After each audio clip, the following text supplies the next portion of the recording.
Hey Shauna, Oh, hi Drew. I'm so happy I ran into you up here in the practice rooms. I have been looking for someone who can help me gain a little perspective on the whole college audition process. I'm not sure I can help much more than anyone else. I'm a high school senior just like you. Yes, but I have only auditioned here so far. I know you have probably seen a couple of schools that I haven't yet. How many schools have you been to already? 14, not counting conservatories. Everyone knows those aren't real schools. They're like technical colleges, except they can't teach real-world skills. How can you afford all of those trips? I have already had to take out a pair of loans and cash in all three of my savings accounts just to fly my horn up here. My parents ran our gardener over with a lawnmower and made it look like an accident so we could collect on a hastily bought life insurance policy. I must be given a full ride scholarship just to be able to attend college at all. Why are you auditioning here at Juilliard then? They only give out full scholarships to people who are already famous. I really felt like I could make a good impression with the professor. I don't think it went that well though. Why?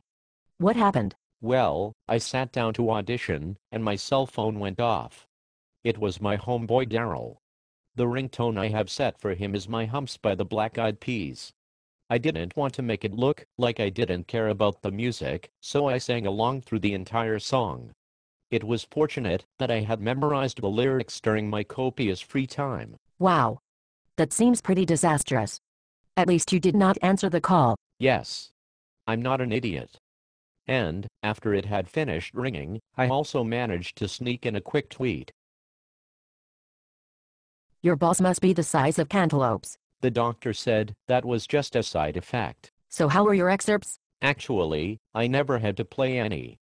He stopped me midway through my scales and thanked me, then told me I was done. I think he was so impressed with the technique I demonstrated on my 1-octave B-flat major scale that I secured his one open studio spot in the first couple of minutes.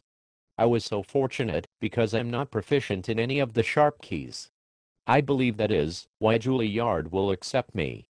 There is so much I can learn. Oh. How did your audition go? Well, like you said, I have done so many that at this point the music is totally meaningless to me. After all, music is only ink on a sheet of paper. I really try to make my antipathy carry into my playing. If I show that I do not care, then the teacher will know that I am playing with ease. When I played the Ralph Vaughan Williams Romanza, I made sure to remove any direction from my tone and to avoid any dynamic inflection whatsoever. If those lazy composers don't take the time to write extremely detailed instructions for how to play their notes, why should I waste my time interpreting the piece? Did you play the Vaughan Williams Romanza on an F tuba? It lies sort of high on a double C tuba. Hi. Ha. That is nothing. In my youth orchestra, the conductor had me double the first violins on the opening note of Mahler 1. Isn't that the A on the 8th line above the treble clef? Yes. My lips vibrated so fast that the atoms in my facial tissues began to transform from a solid state of matter into a liquid. My windpipe caught on fire due to the friction generated by the passing air. You are surely an excellent player. What horns did you bring to the audition? Well, today was my school's concert band festival. All of our horns were checked out. The only instrument we owned that was available was a 1952 double-belled sousaphone. To fit it in my gig bag, I had to cut both of the bells off with a hacksaw and leave them at home. I heard you warming up on that thing. It sounds like someone farting cottage cheese. It is a well-known fact that individual tone quality is lost in an orchestra. Tubas never play exposed or important parts anyway. Intonation is a far more relevant skill for a professional player to possess. You are so right. My sensei once said to me, your inner musician is a spiritual body with intonation instead of hands and tone instead of an endocrine system. I asked him, why the endocrine system, and he replied, because when you punch someone in the face, they don't care about your endocrine system. Those are truly words to live by. I'm concerned that my intonation may have been off during my audition, mainly because I did not realize that with the bell sawed off, the sousaphone I was playing was actually pitched in C sharp. Don't worry. I had instrument problems too. I left my mouthpiece in an Atlanta airport bathroom and had to play my audition on a Dixie cup duct taped to the lead pipe. I think the deeper cup may have actually improved my tone. Did the teacher have you play any excerpts for him? He asked me to play Movement 5 from Symphony Fantastic. He asked me to play something called a dies irate. I did not recognize that term, and when I asked for a measure number, he said that it started after rehearsal number 21. I said that I would prefer a measure number, and gave him my full-size 2010 edition of the score to the piece. I made sure he could see the composer's autograph I had forged on the back of the cover, and then waited, while he counted measure numbers from the beginning. When he had finally finished, I told him I had not prepared that excerpt. I glanced that excerpt once and quickly dismissed it. All it is dotted half notes. It is so easy. There is nothing challenging whatsoever about it. I actually read it as a cool down in the hallway after my audition. I made sure to play as loud as I could, so he could hear me over the student, who went in after me. I want to demonstrate that I will win orchestra jobs with my incredible power and individual virtuosity. What else did you play for him? Well, the required repertoire included a Hindemith sonata. But that is too easy for a player of my caliber, and I told him that. He understood, of course. Wow. And to think that I wasted my time preparing that solo. I won't make that mistake again. So anyway, I decided to show off my other skills, and so I offered to play 2 transcriptions for solo tuba that I actually wrote myself. Wow, that is very impressive. What 2 pieces were they? Maurice Ravel's Bolero and John Cage's 4 minutes 33 seconds. Those are certainly interesting choices.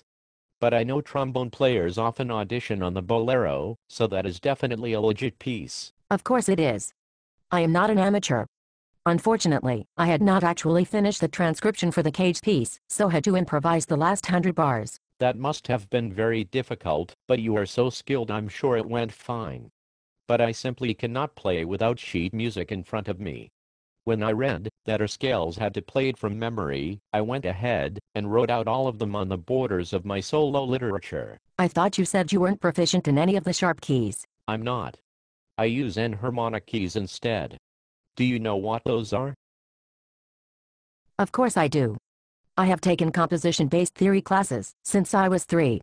What is your theory background? All I know about theory is that evolution is a lie. I became much more proficient at music theory after I began to play the piano last semester. I cannot play piano. I have hyper-advanced tendinitis in my right hand.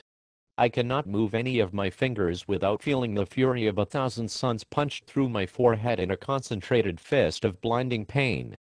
I have no idea at all why it developed.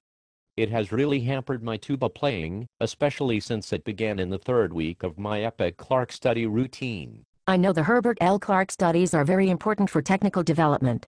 What did your routine include? I played the study in the most difficult key, C-flat major, at 100 beats per minute, until I could do it perfectly 10 times in a row. Then I did it until perfection at 101 beats per minute. I did not stop until I reached 170.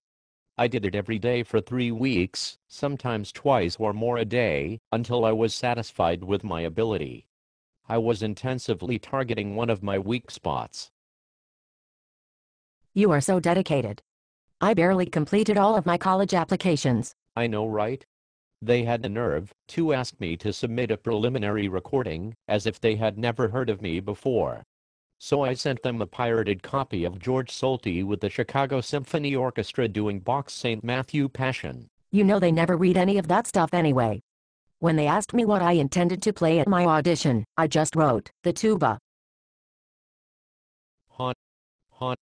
They will love the fact that you think outside of the box. The essay questions are such a joke as well. This school asked me to describe what strategies I used to overcome hardship. What did you write? Do not joke about that topic. Both of my brothers died last October and I wrote my essay with sincerity, dignity, and gentleness inspired by the deep and moving pain within my heart. I'm so sorry. How did they pass? It was Halloween, and they bought a 2-person moose costume as a joke to surprise our neighbors. They forgot we live next door to Sarah Palin. Oh my goodness. I apologize. I did not realize. I never would have made it through that difficult time if it had not been for my 22 cats. I write to them every day when I am on the audition road. I miss all of them so much. Mittens, Captain Snuggles, Sprinkles, Bandit, Cuddlepuss, Forburger, Twitchy, Bella, Jacob, Swishy, Lieutenant Funny Noodles, Justin, Fluffy Butt, Bieber, Catilla the Fun, Fuzz Bundle, Cutie, Cthulhu, Ginger Paws, Squeaky, Maestro Mew, and Twinkle Whiskers. And to think that I thought my response was adequate. What did you say was your strategy for overcoming hardship? Alcohol. Lots of it. What about that silly MSM question? What emotion do you try to make your audience feel when you play music? It's like, seriously? I play music for the money, the sex, and the fame. It's the incredible adoration of the general public that classical musicians enjoy in our modern world that really excites me.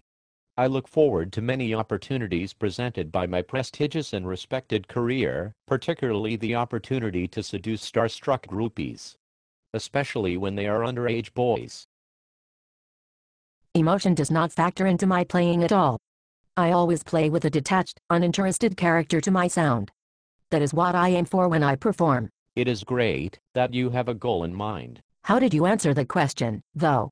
What did you put as the emotion you seek to elicit? I have discovered that I'm naturally skilled at evoking heartfelt pity from audiences.